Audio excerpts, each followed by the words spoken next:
The clockmaker who stole dreams. Once upon a time, in a place that did not appear on any map, there was a village called Lenteria. It was not famous for castles, heroes, or gold. Lenteria was known for something far stranger. In Lenteria, time moved more slowly. The villagers had always known it. Children grew at a gentle pace, flowers stayed in bloom for weeks, and the nights were long enough for dreams to unfold without hurry. People spoke softly, walked slowly, and slept deeply. At the very center of the village stood a small wooden house with warm yellow lights glowing behind its windows. Inside lived an old man known simply as the clockmaker.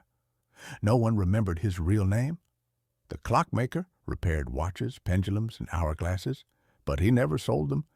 He only fixed what was broken, and when he returned a clock, it always ticked more quietly than before. But the villagers did not know his true work. Every night, when Lenteria fell asleep, the clockmaker left his house carrying a small leather bag. Inside it were tiny glass bottles, each sealed with silver wax.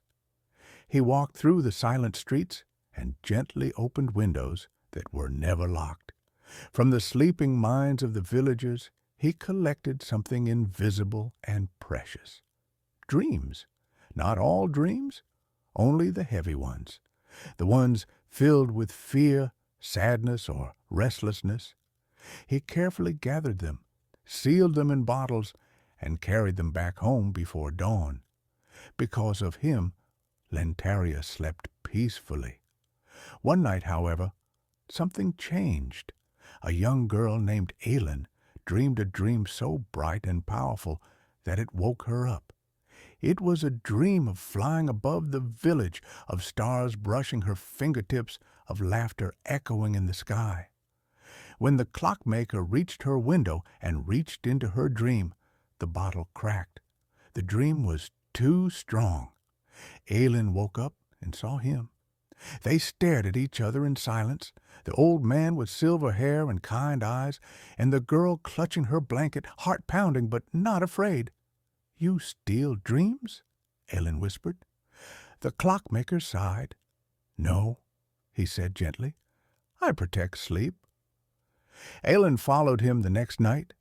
She watched as he worked, saw the shelves in his house filled with glowing bottles, some dark and trembling, others soft and shimmering. "Why keep them?" she asked. The clockmaker smiled sadly. "Because dreams cannot be destroyed. They must be held until the heart is ready." He showed her one final room.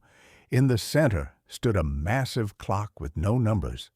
Inside it, dreams were slowly released back into the world, transformed. Fear became courage, sadness became memory, loneliness became hope. But the clockmaker was growing tired. Time, even slow time, had caught up with him. "Ailyn," he said one morning, as the sun rose gently over Lenteria, "will you listen to dreams when I no longer can?" She nodded, and so, when the clockmaker finally stopped winding the clocks, the village did not notice at first. Sleep remained peaceful.